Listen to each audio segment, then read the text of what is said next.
तो दोस्तों नमस्कार, मैं हूं उज्ज्वल विश्वास। आप लोगों का मेरे हिंदी की क्लास में फिर से स्वागत है। दोस्तों पिछले क्लास में हम लोग पढ़ रहे थे कि प्राकृत के कितने भेद हैं। तो प्राकृत के 5 भेद हैं, मैंने बताया था, शौरसेनी, अर्धमागधी, मागधी, महाराष्ट्री और लास्ट में पैशाची। तो आज हम जानेंगे कि शौरसेनी जो प्राकृत है वो क्या है। ठीक है, तो आप अगर पिछले वीडियो को नहीं देखा उसमें आप लोग जाके देख लीजिए, ये ज़्यादा समझ में आ जाएगा। पहले है शौरसेनी। तो शौरसेनी जो प्राकृत का भेद है वो कहाँ कहाँ बोली जाती थी? मथुरा और उनके आसपास। तो मथुरा और उसका आसपास बोली जाने वाली, देखो मथुरा के आसपास के क्षेत्र को सुरसेन कहते थे, इसी वजह से इसका नाम जो है शौरसेनी पड़ा। ठीक है, तो ये जो है पश्चिमी हिंदी बोलियों की जननी है। मतलब शौरसेनी जो है ये प्राकृत, ये पश्चिमी जो हिंदी बोलियां है उसकी जननी माना जाता है। ठीक है, उस समय जो शौरसेनी है ये उत्तर भारत के राजभाषा और राष्ट्रभाषा के रूप में प्रचलित थी। नेक्स्ट है दिगंबर जैन मत के सिद्धांत की भाषा। ठीक है, दिगंबर जैन मत, तो जैन साहित्य में सबसे अधिक जो प्रयोग किया गया भाषा है वो शौरसेनी भाषा प्रयोग किया गया था। तो संस्कृत नाटकों में यह गद्य की भाषा, मतलब जो तीसरा पॉइंट हमारा क्या है, कहा गया कि संस्कृत में जो नाटक होते थे उस समय ये जो लिखे जाते थे नाटक, उस नाटक की जो गद्य भाषा है वो शौरसेनी होता था। नेक्स्ट है शौरसेनी संस्कृत के अधिक निकट। देखो संस्कृत भाषा के अधिक निकट जो है शौरसेनी था। चाहे आप कोई दूसरी भाषा ये यहाँ पे अर्धमागधी कहो, मागधी कहो, महाराष्ट्री कहो, इसमें से सबसे अधिक निकट शौरसेनी था। क्यों? क्योंकि इसमें तत्सम शब्दों की बहुलता थी, मतलब अत्यधिक संस्कृत के शब्दों को लिया गया था। नेक्स्ट है व्याकरणिक रूपों में शौरसेनी संस्कृत का अनुसरण करती है। ठीक है, अगर इसका व्याकरण देखा जाए तो इसमें सबसे ज़्यादा जो अनुसरण संस्कृत का करती है। अब संस्कृत का व्याकरण और शौरसेनी का व्याकरण इतना ज़्यादा अंतर नहीं रहता है, तो इस वजह से इसको संस्कृत की उत्तराधिकारिणी कहा है।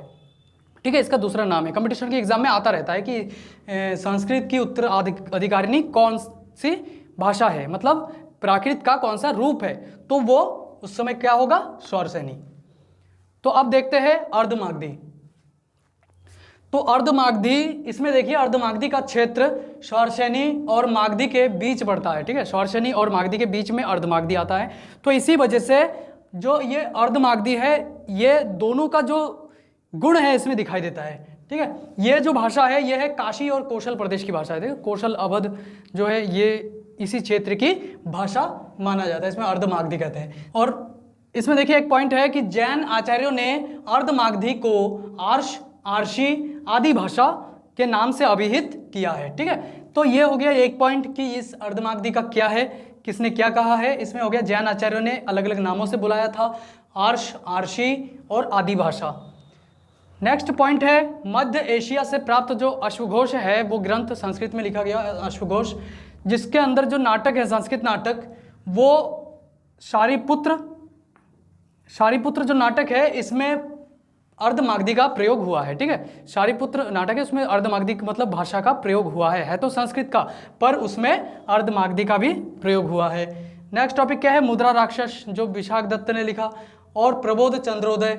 ठीक है, इसमें भी अर्धमागधी का जो प्रभाव है वो देखने के लिए मिलता है। ठीक है, मतलब पूरा ग्रंथ अर्धमागधी में नहीं लिखा गया, इसमें केवल कुछ भाग जो है इसमें अर्धमागधी का दिखाई देता है। नेक्स्ट पॉइंट है साहित्य दर्पणकार। देखो साहित्य दर्पण किसने लिखा था? आचार्य विश्वनाथ ने।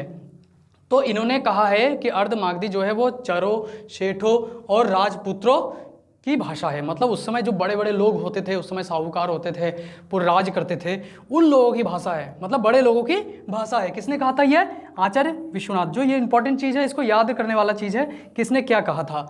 ठीक, नेक्स्ट होता है मागधी। देखते हैं, तो मागधी को देखते हैं हम कि मागधी ये पूर्व क्षेत्र की भाषा है। ठीक है, पूर्वी क्षेत्र की भाषा माना जाता है ये मागधी को। मागधी से बिहारी हिंदी की बोलियों का विकास हुआ है, मतलब बिहारी जितने भी हिंदी है वो उसका विकास किससे हुआ है? मागधी से। ठीक, इसमें दूसरा जो पॉइंट है, इसमें कोई स्वतंत्र रचना नहीं मिलती है। जितने उपलब्ध रचनाएं हैं उसमें से कोई भी स्वतंत्र रचना ऐसा नहीं मिलता है जिसमें केवल मागधी भाषा में ही लिखा गया हो, ऐसा कोई भी रचना इसमें नहीं मिलती। पॉइंट है वानहिकी। ठीक है, वानहिकी ये नाम है, वानिकी, ढक्की, शावरी, चांडाली, शाकरी, ये सब क्या है, ये आदि जो है मागधी के जातीय रूप है। ये जो नाम है जातीय मतलब इसी से ये सब का निर्माण हुआ है। ठीक है, अलग अलग जो क्षेत्र में आपको पता ही है बोली जो है वो धीरे धीरे आपस में या क्षेत्र के हिसाब से बदलती जाती है। अलग क्षेत्र है तो बोली भी थोड़ा आपको अलग ही मिलेगा। तो ये ऐसे करके इसमें क्या है, ये बानहिकी, ढक्की, साबरी, चांडाली, शाकरी, ये सब इसके क्या है जातीय रूप है, मतलब बदले हुए रूप है ये। ठीक, नेक्स्ट पॉइंट है लंका में पाली को मागधी कहा जाता है। ठीक है, पाली को, पाली जो भाषा हमने पहले पढ़ा है कि संस्कृत से पाली, पाली से प्राकृत, लेकिन पाली को लंका में क्या कहा गया है, यहाँ मागधी कह के पुकारा गया है, मतलब उस नाम को बदल दिया गया है, मागधी कहते थे।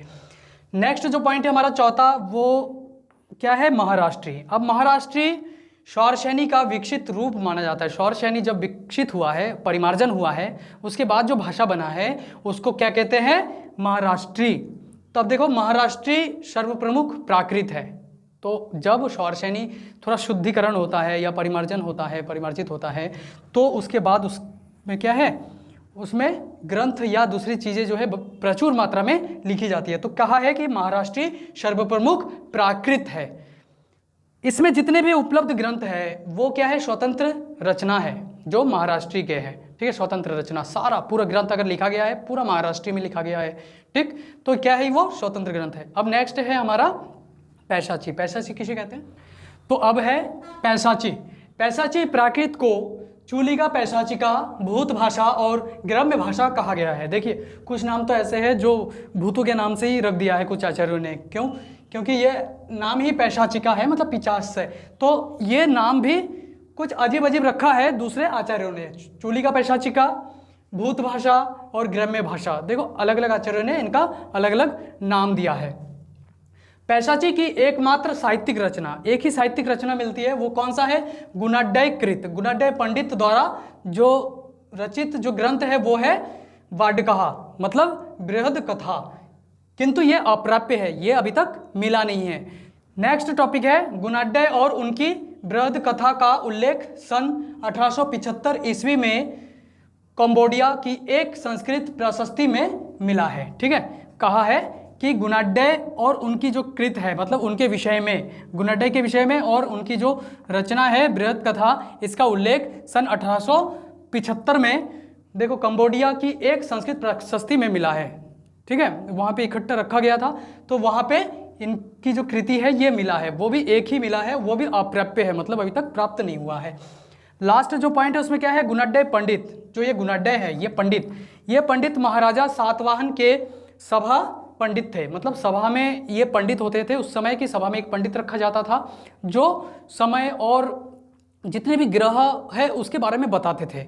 ठीक है, कि कौन सा समय शुभ रहेगा, कौन सा अशुभ रहेगा, तो वो पंडित गुणाढ्य पंडित था महाराजा सातवाहन के समय में।